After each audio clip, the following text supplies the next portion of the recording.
देखिए इधर पिछले क्लास में हम डायग्राम बनाकर डिस्कस कर दिए थे, है ना, कि ह्यूमन रेस्पिरेटरी सिस्टम, है ना, respiratory tract and one pair of lungs से मिलके बना होता है। तो रेस्पिरेटरी ट्रैक अपना कंप्लीट है। अब क्या पढ़ेंगे आज हम? लंग्स के बारे में। आइए,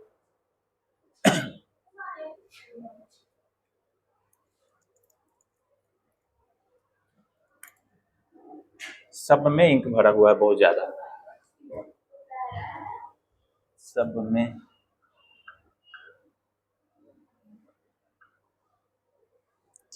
खराब हो जाएगा सब। चलिए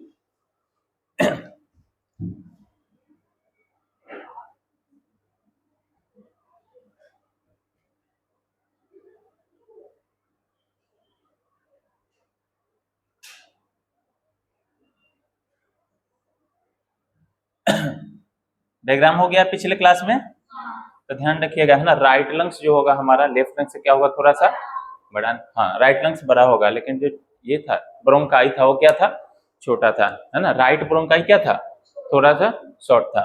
चलिए लिख लेते हैं इसके बारे में, क्योंकि पिछले क्लास में डायग्राम वगैरह सब कर रखे हैं।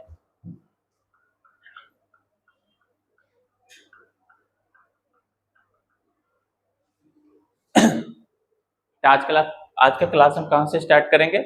लंग्स के डिफिनीशन से। तो लिखिए,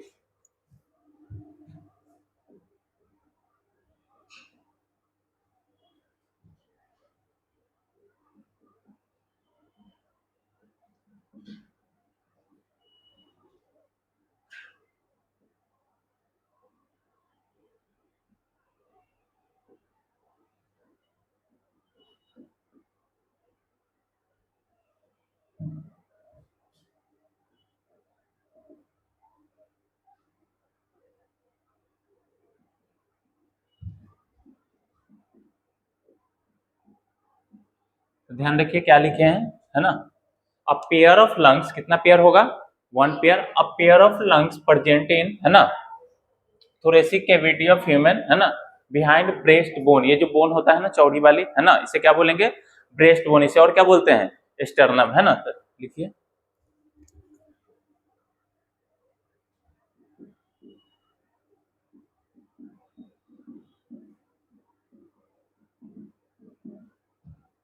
यहाँ आर लगा लो।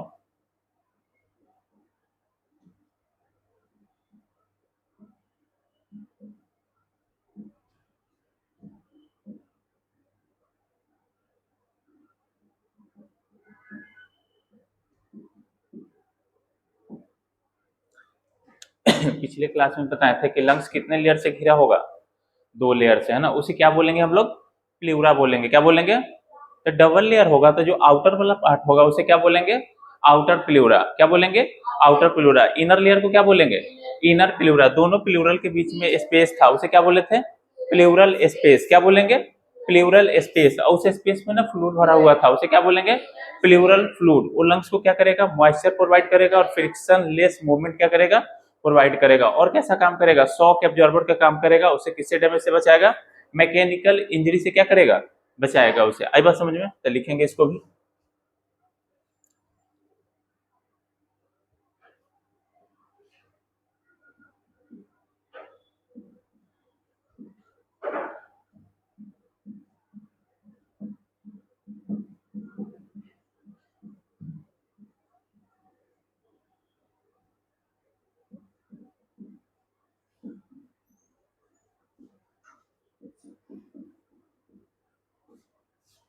आजा आजा।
एक बार में आप लिखिए, एक बार में पूरा फिर से हम रिवाइज करके समझा देंगे। जितना बातें बोर्ड पे लिखी गई है सारे बातें एक बार पिछले क्लास में हम डिस्कस कर रखे हैं।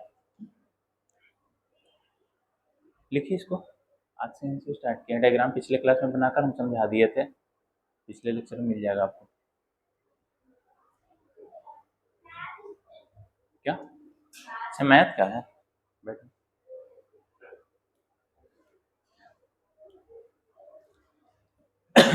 तो आज का क्लास कहाँ से स्टार्ट हुआ?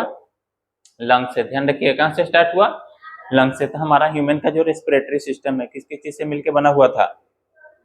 एक तो था रेस्पिरेटरी ट्रैक और दूसरा क्या था? One pair lungs. दूसरा क्या था? One pair lungs. तो रेस्पिरेटरी ट्रैक पिछले क्लास में कंप्लीट कर लंग्स का डायग्राम बनाकर पूरे बात हम समझ लिए। तो उसका रिटन पार्ट जो बच गया था वो हम आज से स्टार्ट करें हैं। आई बात समझ में? तो a pair of lungs are present in thoracic cavity of human, है ना, बिहाइंड, है ना, ब्रेस्ट बोन। ध्यान रखिएगा कहाँ होगा?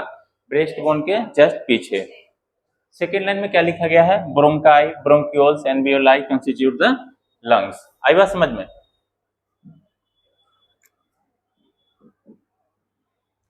थर्ड में ध्यान रखिएगा, lungs surrounded by a double layer, है ना, वॉल बोलेंगे या क्या बोलेंगे? कवरिंग। क्या बोलेंगे उसे? प्लूरा बोलेंगे। आई बात समझ में? Outer layer is called outer pleura and inner layer is called inner pleura. आई बात समझ में? Space present in between both layer, दोनों लेयर के बीच में जो जगह होगा, है ना, या क्या बोलेंगे? प्लूरा के बीच में जो जगह होता है ना उसे क्या बोलेंगे? प्लूरल, है ना, pleural space which is filled with pleural fluid. आई बात समझ में? अब प्लूरल फ्लूइड का काम क्या था पिछले क्लास में क्या बतलाए थे? वो शॉक एब्जॉर्बर का काम करेगा, मॉइस्चर प्रोवाइड करेगा। जो हमारा लंग्स है ना अप एंड डाउन जो मूव करता है ना उसके क्या करेगा? फ्रिक्शन लेस मूवमेंट प्रोवाइड करेगा। आई बात समझ में? बाकी मैकेनिज्म बताया जाएगा तो आपको समझ में आ जाएगा। हाँ,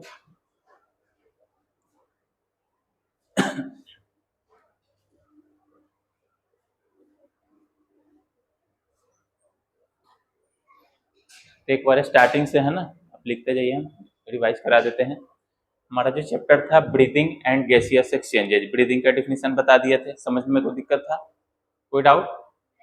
उसके बाद ह्यूमन रेस्पिरेटरी सिस्टम में जो हम पढ़ते थे ये रेस्पिरेटरी ट्रैक के बारे में आपको कंप्लीट बता दिया गया था। एक्सटर्नल नॉस्ट्रिल से लेकर, है ना, टर्मिनल ब्रोंक्यूल तक कौन सा पार्ट था? रेस्पिरेटरी ट्रैक का। सबका एक एक पार्ट के, है ना, फंक्शन बता दिया गया था। सेकेंड क्या था? One pair of lungs. चलिए, तो structural and functional unit of lungs को क्या बोलेंगे? एल्वियोलाई, है ना। इसके बारे में लिखे, वो लास्ट पार्ट होगा।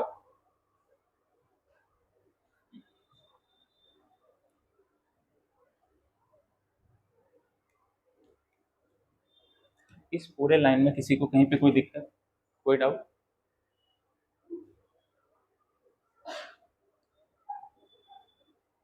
उसको लगा दीजिए डोर को अच्छे से।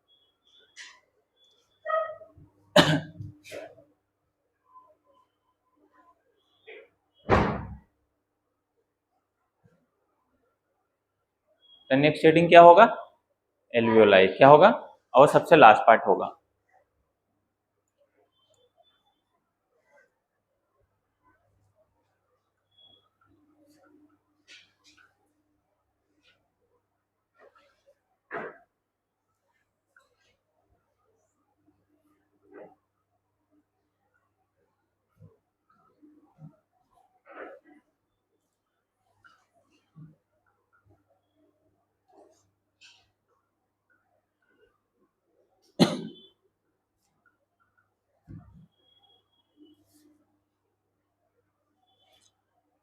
तो आइए एल्वियोलाई के बारे में देख लेते हैं।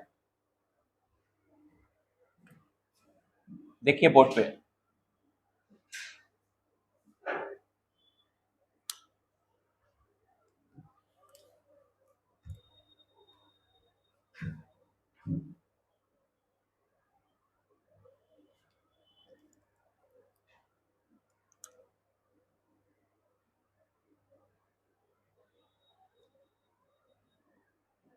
है ना, एक सिंगल को क्या बोलेंगे? एल्वियोलस बोलेंगे। क्या बोलेंगे? एल्वियोलस। तो ध्यान रखिए, पहले डायग्राम बना देते हैं।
आइए इधर देखिए।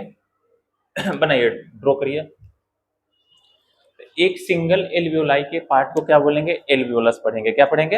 एल्वियोलस। तो इसको अच्छे से डायग्राम बनाइए, एक एक चीज के बारे में मैकेनिज्म समझा देंगे, उसके बारे में 3-4 लाइन ही लिखना है। ये मैकेनिज्म बताएंगे कैसे चेंज होगा,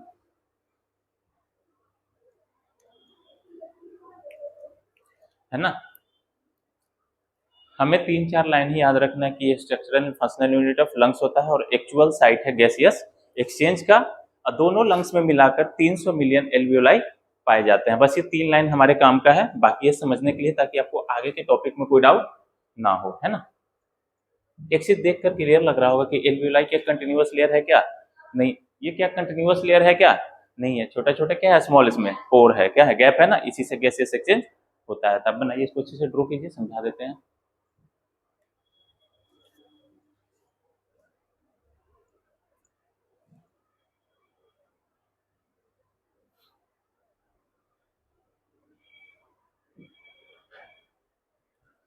और इसी के चारों तरफ क्या होता है? ब्लड का कैपिलरी होता है ना, ब्लड सप्लाई होता है। तो ब्लड में क्या है? ब्लड में आरबीसी होगा, वो ऑक्सीजन कैरी करके लाएगा, ब्लड से क्या जाएगा? एल्वियोलाई में, और एल्वियोलाई से ब्लड में। हाँ, समझा देंगे। मैकेनिज्म का पार्ट है, इसको बनाइए।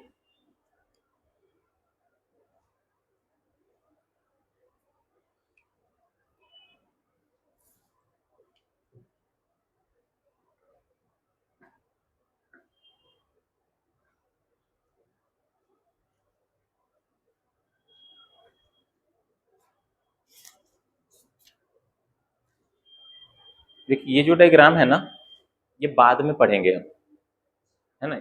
ये जो डायग्राम है हमें बाद में पढ़ना है। आई बात समझ में? ठीक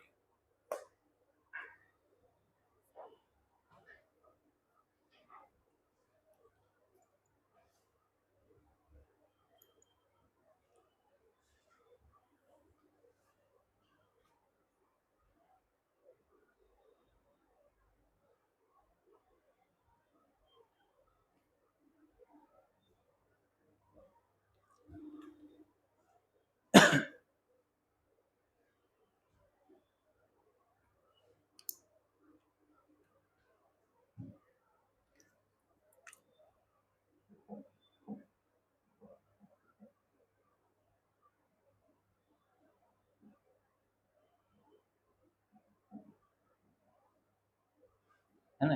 ये कैविटी को क्या बोलेंगे? Alveolar cavity.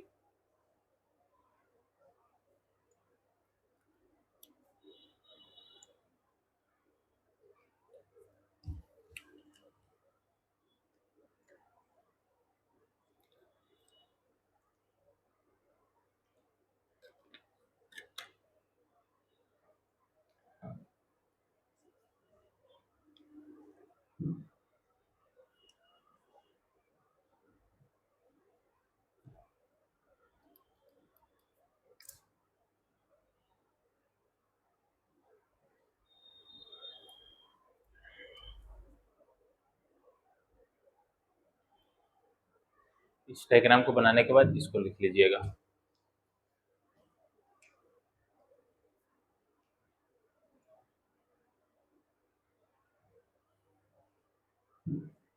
तो 3 लाइन जो लिखना है उसके बारे में हम क्या लिखेंगे, इसके बारे में एल्वियोलाई के बारे में कि it is structural and functional unit of lungs. आई बात समझ में? लंग्स होगा ना, किडनी, किडनी का तो नेफ्रॉन होगा ना, ध्यान रखिएगा। और क्या लिखेंगे, it is actual site of gaseous exchange. इसका जो वॉल है, बाउंड्री है, इरेगुलर है। कैसा होगा? इरेगुलर होगा। आई बात समझ में? इसको लिखिए, उसके बाद समझा देते हैं।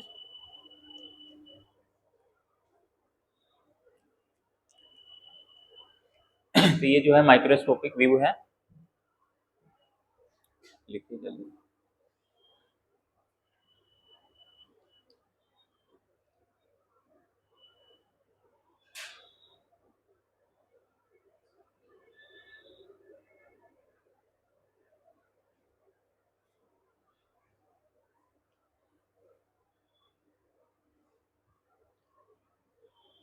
समझाएं इसको, इसको लिख लीजिएगा समझाते समझाते, है ना। तो देखिए ये क्या है, एक सिंगल एल्वियोलस है। क्या है? सिंगल एल्वियोलस है। आई बात समझ में? इसका जो वॉल होता है ना एल्वियोलाई का या एल्वियोलस का, made up of simple squamous epithelium, एक लेयर का होता है। आई बात समझ में? ताकि गैसियस एक्सचेंज में इजी हो। टिश्यू में पढ़ाया जाएगा आपको। इसके अंदर जो रेड वाला बनाया गया है ना, इसे क्या बोलते हैं?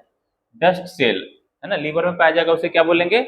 कफर सेल। ये सब माइक्रोफेज होते हैं। कोई माइक्रो ऑर्गेनिज्म बाहर से अगर आ गया ना, पैथोजेंस वगैरह, बैक्टीरिया वगैरह, तो इसको क्या कर देगा? ये किल कर देगा। तो ध्यान रखिएगा, इसे क्या बोलेंगे? Dust cell. और क्या बोला जाता है? PAM लिखते हैं। क्या बोलेंगे? प्लूरल। प्लूरल मतलब क्या होता है ना। लंग्स के अंदर पाया जाने वाला एल्वियोलाई मैक्रोफेज। मैक्रोफेज कैसा होता है? फैगोसाइटिक नेचर का होता है। क्या कर देता है? बाहर से जो फॉरेन एजेंट आएगा ना, कोई पैथोजेन, उसको क्या कर देगा? किल कर देगा। क्या कर देगा? किल कर देगा। तो ये काम किया ना लंग्स में। और ये क्या है? देखिए यहाँ पे पोर पाया जाता है। क्या पाया जाता है? पोर पाया जाता है। देखिए यहाँ पे, पहले लिखिएगा बाद में। पोर को क्या बोलेंगे? साइंटिस्ट के नाम था, वो साइंटिस्ट खोजे थे, पोर ऑफ पुणे। क्या पढ़ेंगे?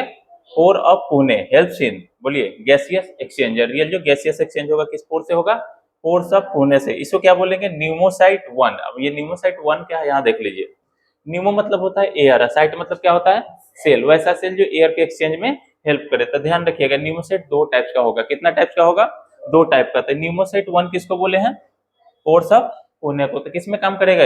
गैसियस एक्सचेंज में हेल्प करेगा। सेकंड वाला पार्ट देखिए, न्यूमोसाइट 2, ये क्या करता है? रिलीज, या क्या लिखे हैं ऑब्लिक देकर, सीक्रेट्स, है ना, लेसिथिन। ये फॉस्फोलिपिड है which prevent the collapsing of alveoli. तो क्या करेगा इसको, है ना, मॉइस्चर प्रोवाइड करेगा, सरफेस्टेंट का काम करेगा, है ना। इसको कोलैप्सिंग करने से क्या करेगा?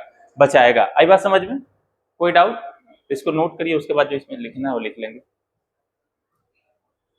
तो ये बुक में नहीं मिलेगा कहीं, है ना।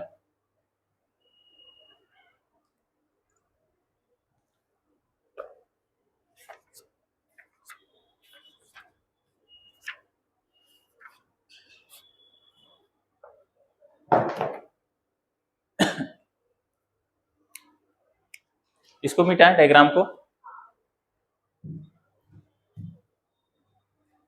तो आज का क्लास कहाँ से स्टार्ट हुआ था, है ना, लंग से। इसका डायग्राम पिछले क्लास में बनवाए थे। किसी तरह का अभी तक कोई डाउट? क्योंकि लंग्स का कंप्लीट होने वाला है पोर्शन ये।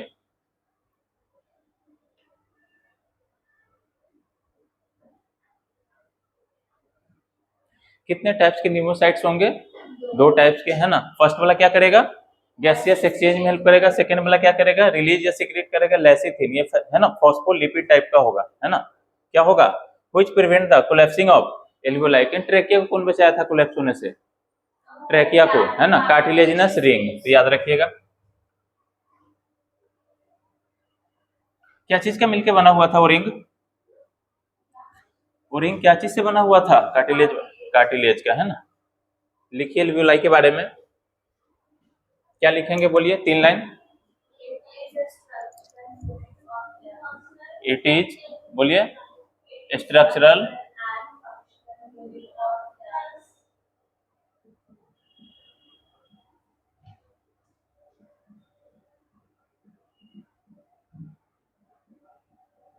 यूनिट ऑफ,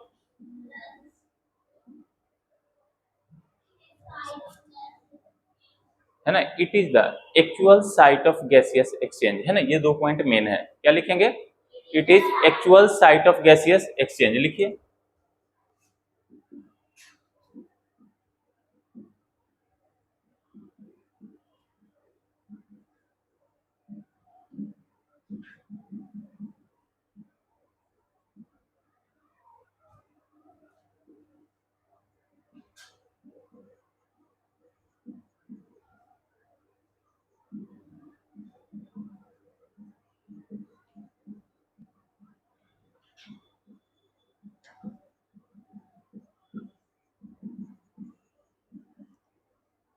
किससे मिलकर बना होगा? Simple squamous epithelium, animal tissue में आपको पढ़ाया जाएगा, है ना। सिंगल लेयर होता है ताकि गैस का एक्सचेंज इजी हो, है ना। तो दो, है ना, अलग से लिखेंगे, दोनों लंग्स में मिलाकर, है ना, लगभग कितना होगा? नियरली 300 मिलियंस होगा। कितना होगा? 300 मिलियंस लिख लेते हैं।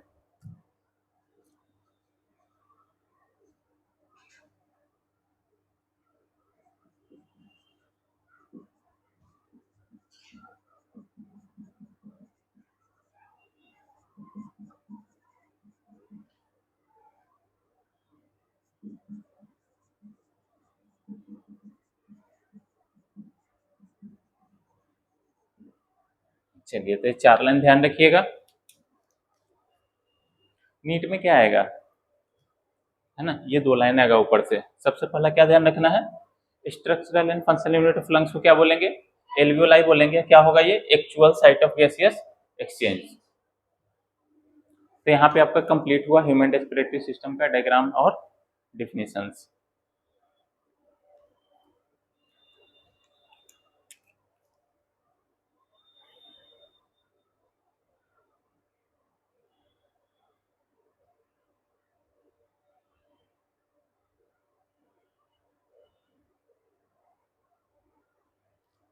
एक टर्म आया था ना, थोरेसिक केज। क्या आया था? थोरेसिक केज या थोरेसिक कैविटी, है ना, अभी बताया था ना, लंग से सिचुएटेड होगा। उसके बारे में हमें ना डायग्राम बनाकर देखेंगे। इसको लिखिए पहले।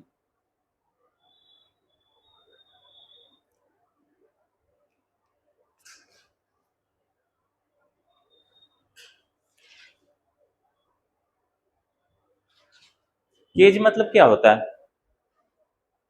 केज मतलब क्या होता है? पिंजरा, है ना। तो हमारा जो लंग्स है एक पिंजरे में ही तो है ना। तो ध्यान रखिएगा, ऊपर वाले पार्ट को क्या बोलेंगे? एंटीरियर बोलेंगे। क्या बोलेंगे? एंटीरियर। नीचे वाले पार्ट को क्या बोलेंगे? पोस्टीरियर। क्या बोलेंगे? पोस्टीरियर। आगे वाले पार्ट को क्या बोलेंगे? वेंट्रल। पीछे वाले पार्ट को क्या बोलेंगे? डोर्सल। आई बात समझ में? साइड वाले को क्या बोलेंगे? लेटरल। क्या बोलेंगे? लेटरल। तो पिंजरा का मतलब क्या हुआ? चारों तरफ से मिलके, है ना, जो स्ट्रक्चर होगा उसके बारे में भी डायग्राम करेंगे। हो गया कंप्लीट?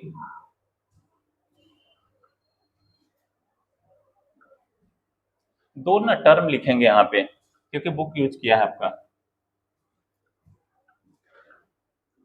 देखिए, कंडक्शन जोन या कंडक्टिंग पार्ट पूछ लेंगे ना। कंडक्टिंग जोन या कंडक्टिंग पार्ट मतलब क्या हुआ? क्या एक्सचेंज से लेना देना कोई है क्या?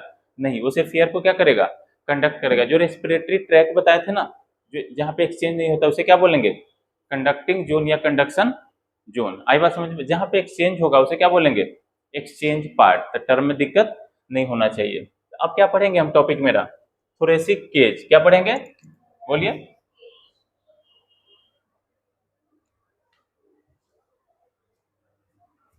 इंक बहुत ज्यादा इसमें भरा हुआ है। देखिए,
देखिए, केज मतलब क्या होगा? पिंजरा होगा। केज मतलब क्या होगा?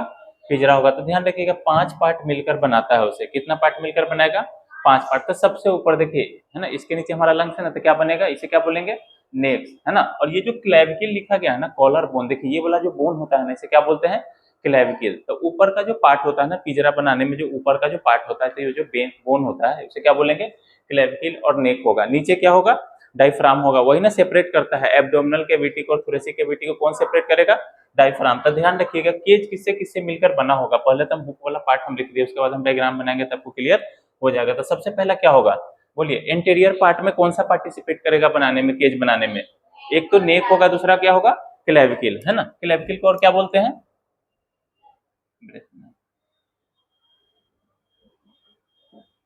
Collar bone. ध्यान रखिए क्या बोलेंगे, कॉलर बोन, है ना।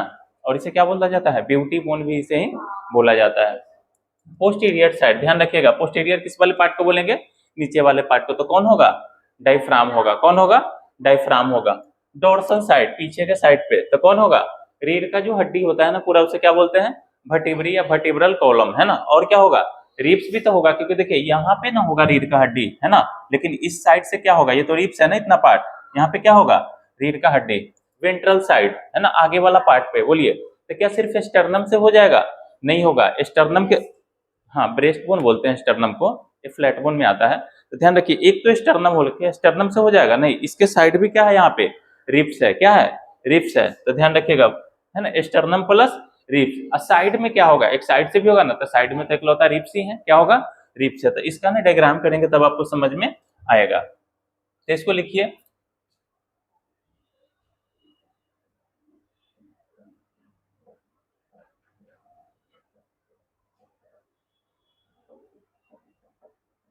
है ना, मेट ऑफ फॉलोइंग पार्ट्स, इसको बनाइए।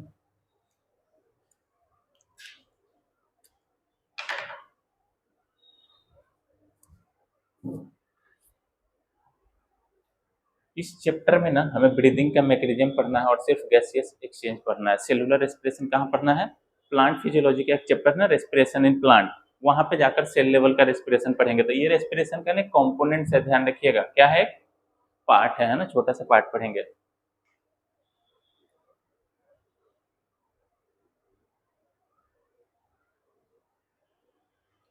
कोई डाउट होगा इसमें तो बोलिएगा। इंटीरियर का मतलब समझ लीजिएगा, ऊपर वाले पार्ट को क्या बोलेंगे, इंटीरियर। कौन बनाएगा इंटीरियर वाला पार्ट को, नेक एंड क्लेविकल। पोस्टीरियर वाला पार्ट को कौन बनाएगा, डायफ्राम। डोर्सल वाले पार्ट को कौन बनाएगा, वर्टिब्रल कॉलम एंड रिब्स, है ना।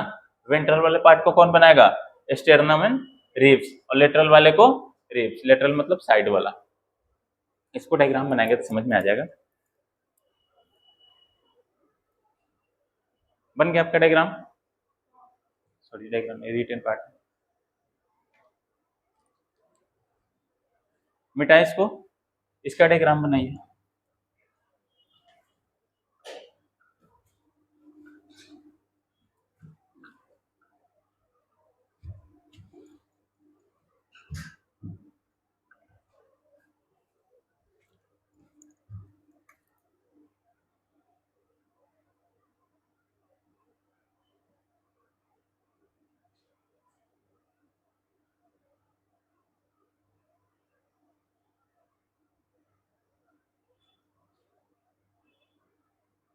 वर्टिब्रल कॉलम का बोन बना रहे, इसका कोई शेप होगा क्या, पीछे वाले बोन का, है ना, कट सेक्शन दिखाया जाता है। मटन उटन कहीं कटते हुए देखे होंगे ना, उसका कोई शेप होता है क्या जो कटता है जो, है ना, इस तरह से बनाइएगा।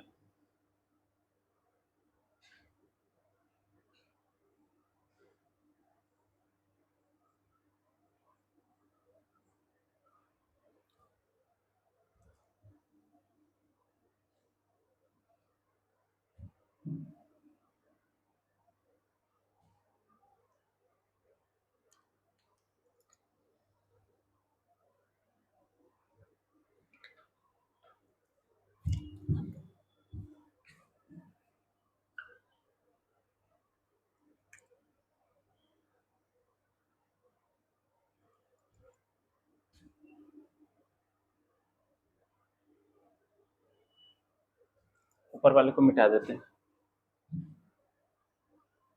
किसका डायग्राम हम लोग बना रहे हैं, बोलिए, है ना, थोरेसिक केज का, समझने के लिए।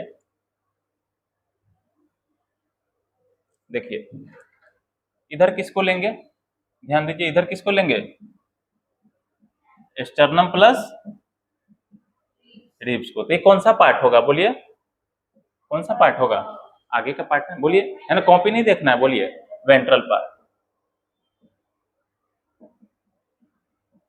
चलिए ये कौन सा पार्ट होगा, हालांकि देखिए इसको ना नैरो करना चाहिए लेकिन समझने के लिए बनाया है, इसको बोलिए क्या बोलेंगे, नेक प्लस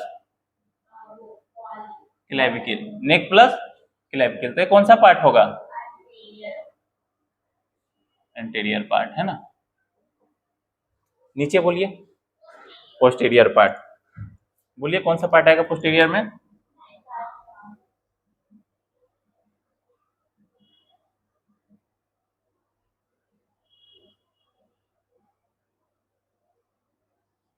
ये कौन सा पार्ट होगा, पीछे का बोलिए, डोर्सल, कौन सा पार्ट होगा, बोलिए कौन कौन पार्टिसिपेट करेगा,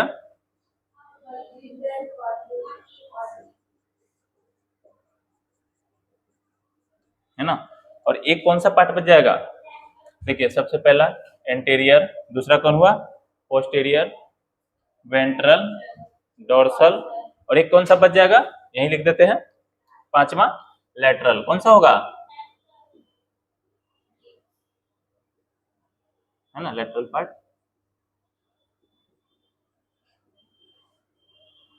देखिए ये आगे का कौन सा पार्ट हुआ, बोलिए ध्यान रखिएगा, है ना, वेंट्रल पार्ट, ये कौन सा हुआ पोस्टीरियर का डायफ्राम, तो कैसे होगा, इसके बीच में क्या प्रेजेंट होगा, लंग्स प्रेजेंट होगा, क्या होगा, लंग्स प्रेजेंट होगा, ध्यान रखिएगा, डायफ्राम जब है ना ये नॉर्मल कंडीशन में फ्लैट शेप होता है, डोम शेप होता है, कैसा होगा, डोम शेप, लेकिन जब सांस लेंगे ना तो ये नीचे आएगा, कहाँ पे आएगा, ये नीचे आएगा, तो ये वाला पार्ट नीचे आएगा यहाँ पे, तो इसका वॉल्यूम बढ़ेगा कि नहीं बढ़ेगा, ध्यान रखिएगा, जब सांस लेंगे ना, जब सांस लेंगे हम लोग सांस लेते हैं ना, तो ये क्या होता है, डोम शेप से कैसा होता है, फ्लैट शेप, तो ये ऊपर से कहाँ आया, नीचे, तो इतना वॉल्यूम बढ़ा ना, तो वॉल्यूम बढ़ेगा तो प्रेशर कमेगा, वॉल्यूम बढ़ेगा तो प्रेशर घटेगा, तो बाहर से एयर कहाँ आएगा, अंदर आएगा, तो उसे क्या बोलेंगे, इंस्पिरेशन, क्या बोलेंगे, इंस्पिरेशन, लेकिन फिर ये नॉर्मल कंडीशन में ऊपर जाएगा तो वॉल्यूम क्या होगा, घटेगा, वॉल्यूम क्या होगा, घटेगा, तो वॉल्यूम घटेगा तो प्रेशर बढ़ेगा, तो अंदर का प्रेशर ज्यादा था, अंदर से बाहर सांस छोड़ेंगे तो क्या बोलेंगे, एक्सपायरेशन,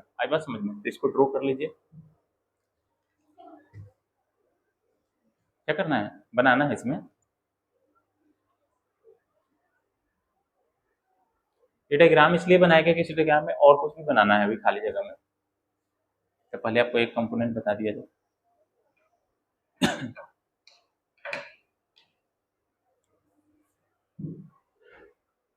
तो डायग्राम किसका है ये, थोरेसिक केज का, किसका है, थोरेसिक केज का,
दो टाइप्स का इसमें है ना मसल्स पाया जाएगा, इस डायग्राम को बनाइए, जो हम ऐड करेंगे वो बतला रहे हैं, कितना टाइप का मसल पाया जाएगा, दो टाइप का, है ना, कोस्टल मतलब होता है रिब्स, कोस्टल के मतलब क्या होता है, रिब्स,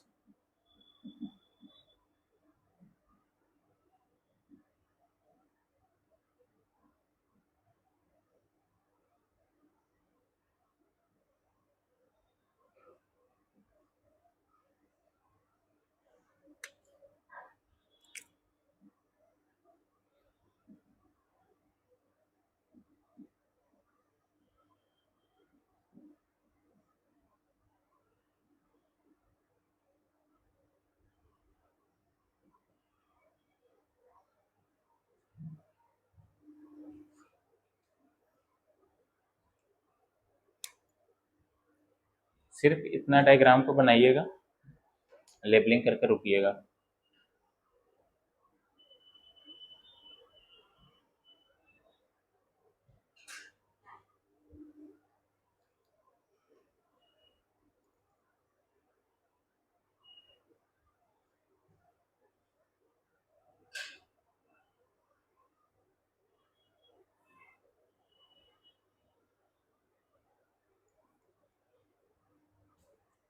तो 5 पॉइंट लिखाया गया था थोरेसिक केज में, उससे मिलाइए।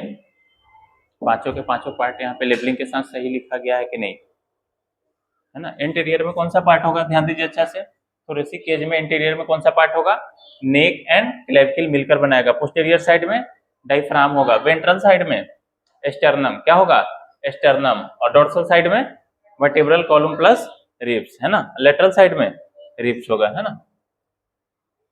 चलिए, अब ये रिब्स के बीच में ना जितना भी हड्डी है ना, सारे रिब्स के बीच में क्या पाया जाता है, मसल्स पाया जाता है। आपको पता है ना कि लंग्स में मसल्स क्या है, अब्सेंट है। क्या है, अब ये स्पेशल पॉइंट में लिखाएंगे, 2-3 पॉइंट है ना कि लंग्स में मसल्स क्या होता है, अब्सेंट होता है। और क्या लिखवाएंगे कि एम्ब्रियोनिक लाइफ में लंग्स क्या होता है, नॉन फंक्शनल होता है। तो सेल्फ कॉन्ट्रेक्शन एंड रिलैक्सेशन की पावर किसमें होता है, हमारे शरीर में, मसल्स के पास में। तो लंग्स में तो मसल्स है ही नहीं, तो क्या लंग्स के पास अपना कोई कैपेसिटी होगा क्या कॉन्ट्रेक्शन रिलैक्सेशन का, नहीं होगा। आई बात समझ आती, किस पे डिपेंड रहेगा, थोरेसिक केज जो मिलकर बनाता है उसके बीच में क्या पाया जाएगा, मसल्स। तो ध्यान रखिएगा, इसके बीच में जो मसल्स पाया जाएगा ना उसे क्या बोलेंगे, इंटरकोस्टल मसल। क्या बोलेंगे, इंटर मतलब क्या होता है, इन बिटवीन, कोस्टल मतलब क्या होता है, रिब्स, मसल्स मतलब मसल्स। तो ध्यान रखिए कैसा, 2 टाइप्स का मसल्स होगा। कितना टाइप्स का होगा, 2 टाइप्स का।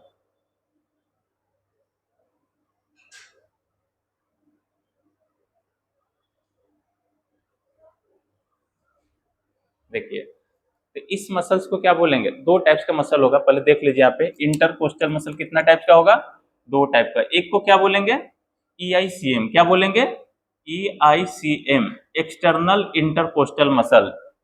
ध्यान रखिएगा, एक को क्या बोलेंगे, लिखेंगे पहले वहां पे बनाकर बताएंगे। एक को क्या बोलेंगे, एक्सटर्नल इंटरकोस्टल मसल क्या बोलेंगे, EICM। और एक को क्या बोलेंगे, IICM। क्या बोलेंगे है ना, आई से इंटरनल। तो देखिए ये जो डायग्राम बनाया गया है तो इसे क्या बोलेंगे, एक्सटर्नल इंटरकोस्टल मसल, है ना। मैकेनिज्म बताएंगे तब आपको समझ में आएगा। तो ये मसल किसके तरफ कॉन्ट्रैक्ट होगा, तो ये बाहर के तरफ होगा। किधर होगा, बाहर के। देखिए यहाँ पे हाथ रखिए और सांस लीजिए जोर से, है ना। तो हमारा रिब्स और स्टर्नम कहाँ जा रहा है, ध्यान रखिएगा। रिब्स और स्टर्नम कहाँ जाएगा, ऊपर भी जाएगा और बाहर भी जाएगा। कहाँ जाएगा, तो ध्यान रखिए मसल्स का किधर कॉन्ट्रेक्शन हुआ, सांस लीजिए यहाँ पे हाथ रखकर, कहाँ जाएगा, ऊपर भी जाएगा और बाहर भी जाएगा। तो ये EICM किधर की तरफ कॉन्ट्रेक्शन होगा, इसका बाहर की तरफ। पहले डायग्राम है, इसके बारे में लिखाएंगे, पूरा बोर्ड में आ जाएगा, है ना।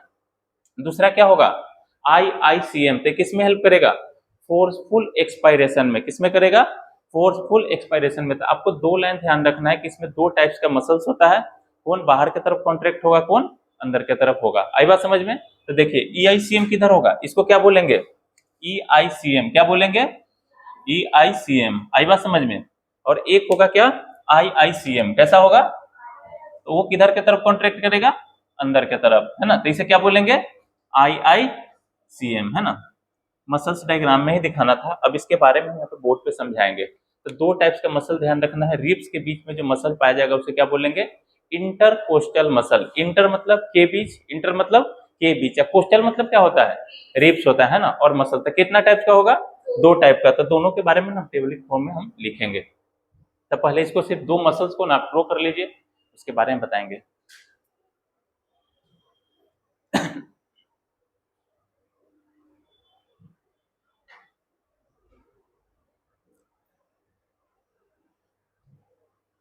तो लंग्स में मसल प्रेजेंट होगा कि एब्सेंट होगा, एब्सेंट होगा, है ना। तो सेल्फ कॉन्ट्रेक्शन एंड रिलैक्सेशन के पावर लंग्स के पास नहीं होगा। तो लंग्स का जो वॉल्यूम होगा किस पे डिपेंड करेगा, थोरेसिक केज पे या इसके अगल बगल वाले मस्कुलर पार्ट पे।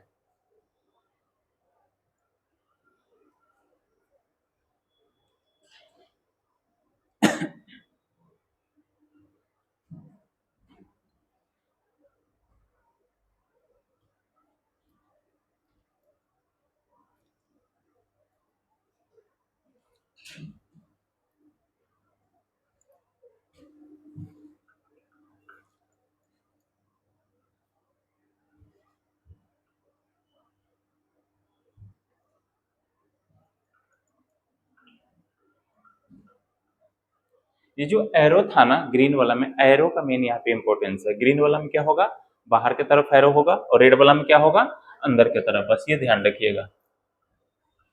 चलिए लिखवाइए आप ही लोग।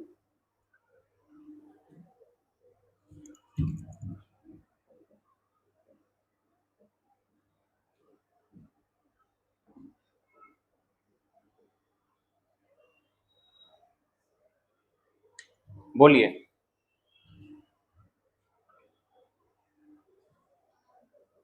देखिए इधर इसके बारे में क्या लिखेंगे, इंटर के बारे में, इन पोस्टल मतलब है ना, ये तो मसल्स है। देखिए शॉर्टकट में क्या लिखेंगे इसे, आईसीएम। कितने पार्ट होंगे इनके, लिखवाइए आप लोग ही। बोलिए। एक क्या होगा, ईआईसीएम, फुल फॉर्म लिख लेते हैं, एक्सटर्नल, है ना।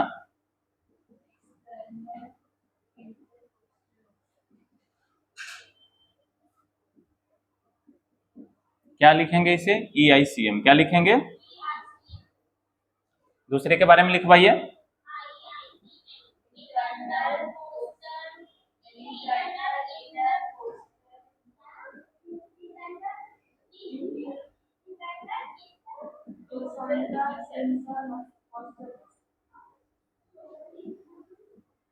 क्या लिखेंगे शॉर्ट में इसे, चलिए। ये किधर की तरफ कॉन्ट्रैक्ट होगा,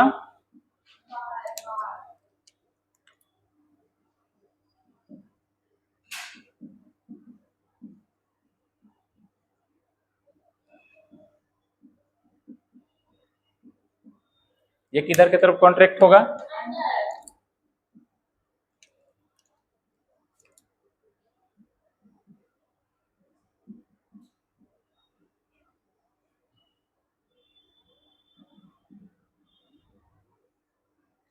एक बात ध्यान रखिए, जब भी बाहर की तरफ कॉन्ट्रैक्ट होगा तो इंस्पायरेशन में हेल्प करेगा, एक्सपायरेशन में, है ना। बाहर की तरफ है ना, सांस लीजिए, हाथ रखिए यहाँ पे, सांस लीजिए। तो सांस लेते थे कहाँ पे कॉन्ट्रैक्ट होगा, बाहर की तरफ, है ना। तो किस में हेल्प करेगा, बोलिए, हेल्प्स इन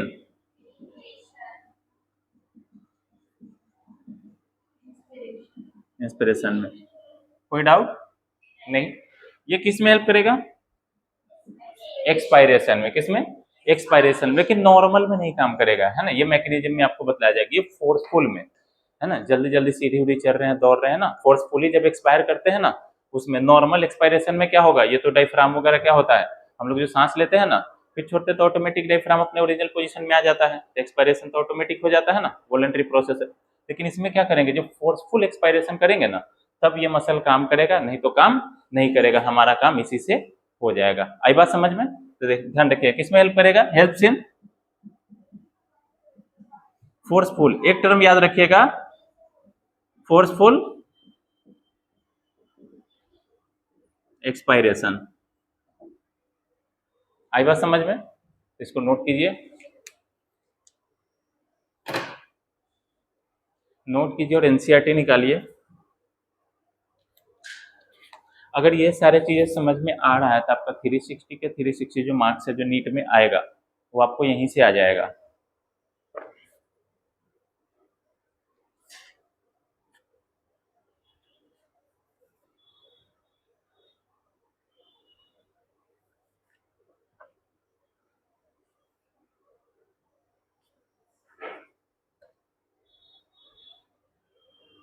देखिए नॉर्मल जो ब्रीदिंग होता है ना, जो हम लोग सांस लेते हैं, उसे एब्डोमिनल ब्रीदिंग बोलते हैं। क्या बोलते हैं, एब्डोमिनल। जो लेकिन जो फोर्सफुल होता है ना, फोर्सफुली, वो कहाँ से होता है, थोरेसिक ब्रीदिंग होता है। लिखवाएंगे उस सबको स्पेशल पॉइंट में।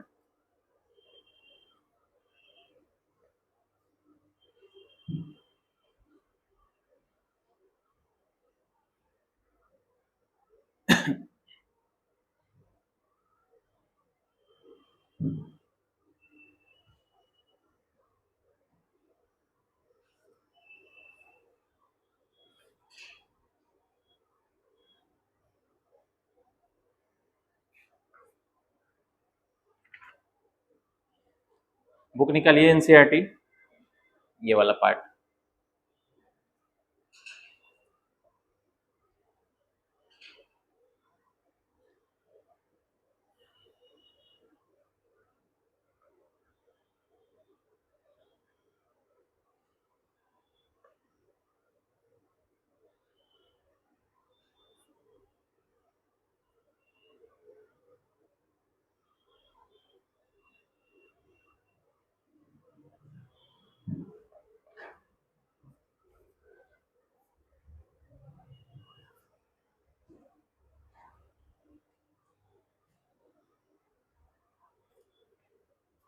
ये जब हम मैकेनिज्म ऑफ ब्रीदिंग पढ़ेंगे ना, इंस्पिरेशन और एक्सपायरेशन का, तो वहाँ पे ये हेल्प होगा, क्या करेगा, हेल्प करेगा वहाँ पे, है ना। जब लिखेंगे ना इंटरकोस्टल मसल एक्सटर, है ना, इंटरनल एक्सटर, सॉरी, है ना, एक्सटर्नल इंटरकोस्टल मसल और इंटरनल इंटरकोस्टल मसल, कौन इंस्पायरेशन में हेल्प करेगा, कौन एक्सपायरेशन में। चलिए आइए टॉपिक पे। सो जाता है।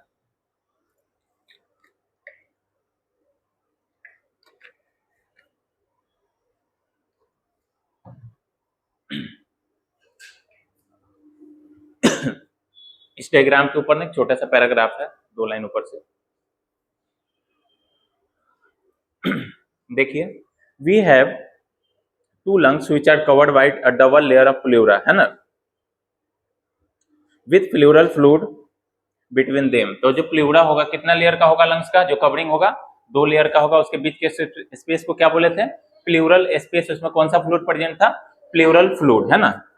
आगे पढ़िए, it reduce friction on the lung surface, क्या करेगा, फ्रिक्शन को कम करेगा, फ्रिक्शनलेस मूवमेंट प्रोवाइड करेगा, किसको, लंग्स को। कैसा काम करेगा, शॉक एब्जॉर्बर को और लंग्स को मैकेनिकल इंजरी से क्या करेगा, बचाएगा। आगे पढ़िए, the outer pleural membrane is in close contact with the thoracic lining whereas the inner pleural membrane in contact with the lung surface. तब बाहर वाला था थोरेसिक कैविटी, अभी पढ़ाए थे ना, थोरेसिक चैम्बर। तब बाहर वाला किसके कॉन्टेक्ट में होगा, थोरेसिक लाइनिंग या थोरेसिक चैम्बर के। आई बात समझ में, अंदर वाला लंग सरफेस के। आई बात समझ में, पढ़िए, the part starting with the external nostrils up to the terminal bronchioles constitute the conducting part. बताए थे ना, कौन सा पार्ट होगा, कंडक्टिंग पार्ट होगा।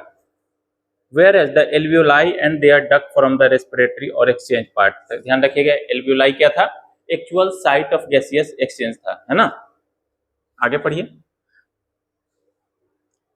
The conducting part transport the atmospheric air to the alveoli. तो हम आपको पहले ही बताए थे कि जो कंडक्टिंग पार्ट का काम क्या था, बाहर से ऑक्सीजन लेकर एल्वियोलाई के पास तक पहुंचा देना।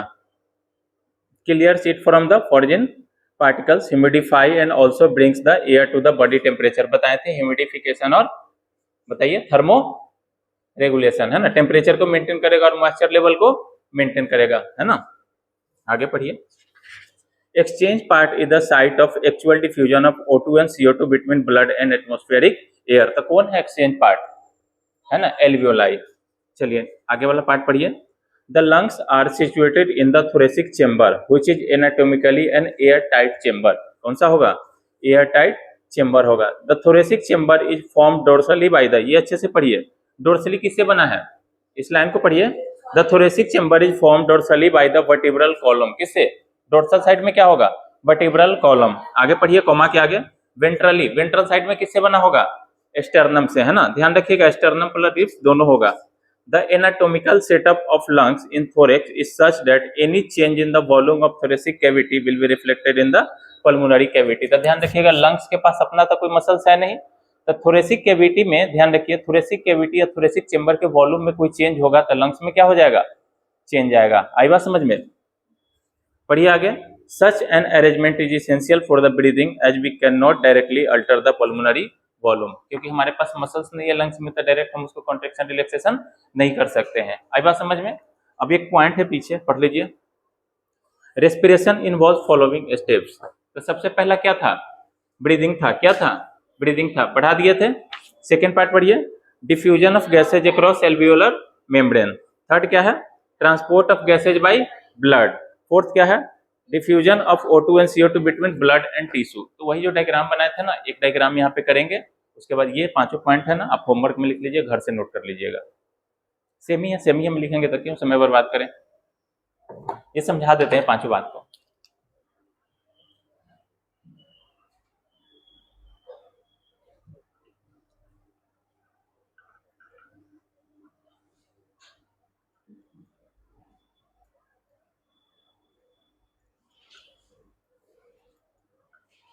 टाइम हो गया है लेकिन छोटा सा पार्ट है, देख लो।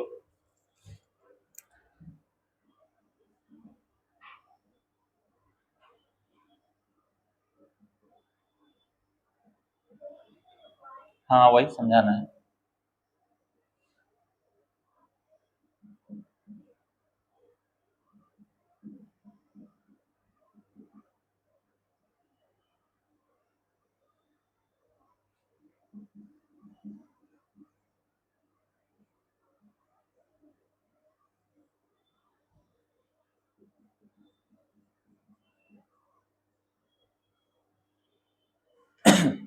देखिए तो इस कंप्लीट पार्ट को क्या बोलेंगे, रेस्पिरेशन बोलेंगे। पूरा यहाँ से यहाँ तक को क्या बोलेंगे, रेस्पिरेशन। तो ध्यान रखिएगा, सबसे पहले सबसे ज्यादा O2 कहाँ पे है ना, एनवायरमेंट में, तो वहां से O2 कहाँ पे आएगा, लंग्स में। इस पार्ट को क्या बोलेंगे, है ना, O2 आया ना, तो इसे क्या बोलेंगे, इंस्पिरेशन। हाँ, ब्रीदिंग इसके लिए एक और ऐड करेंगे, एल्वियोलाई से CO2 जाएगा एटमॉस्फेयर में, इतना पार्ट को क्या बोलेंगे, इसी को क्या बोलेंगे,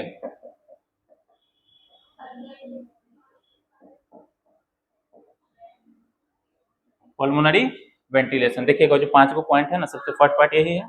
सेकंड बोलिए, लंग से ब्लड में, ब्लड से टिश्यू में।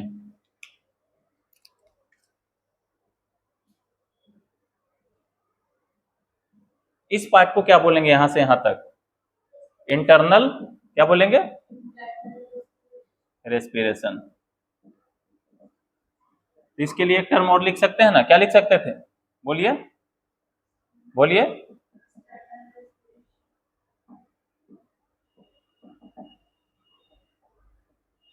रेस्पिरेशन का एक छोटा सा कंपोनेंट्स है। टिश्यू से कहां जाएगा, सेल में, है ना। तो टिश्यू मिलकर ही किससे बना होगा, है ना, सेल में न्यूक्लियस होगा, तो इसे क्या बोलेंगे, सेल। क्या बोलेंगे, तो यहाँ पे क्या होगा, सेलुलर रेस्पिरेशन। कौन सा पार्ट होगा,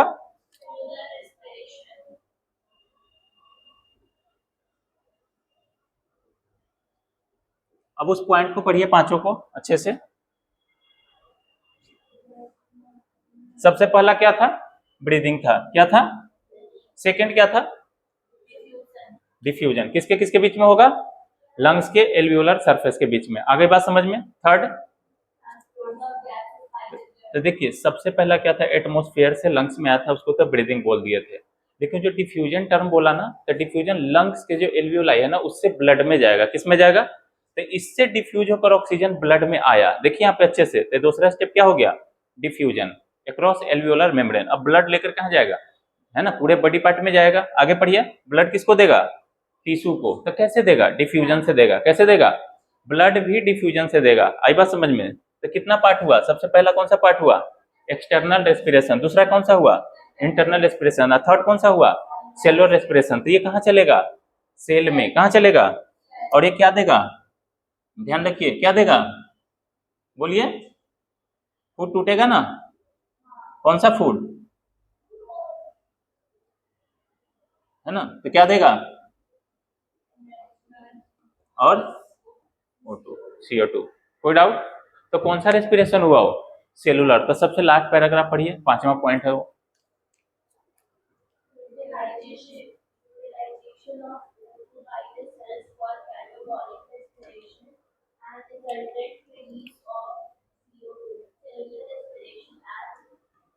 है ना, डिटेल कहाँ पढ़ेंगे, प्लांट फिजियो का एक चैप्टर है, वहां पे पढ़ना है। तो ध्यान रखिएगा, यूटिलाइजेशन किसके द्वारा हुआ, इस ऑक्सीजन का यूज किसके द्वारा हुआ, टिश्यू से किस में आएगा, ये देखिए ना अच्छे से, टिश्यू से किस में आएगा, सेल में, है ना, टिश्यू से किस में आएगा, सेल में। इसका मतलब टिश्यू से भी कम ऑक्सीजन सेल में होगा, तभी ना हाई से लो की तरफ आया। सेल में क्या होगा, बोलिए, सेल में क्या बना होगा,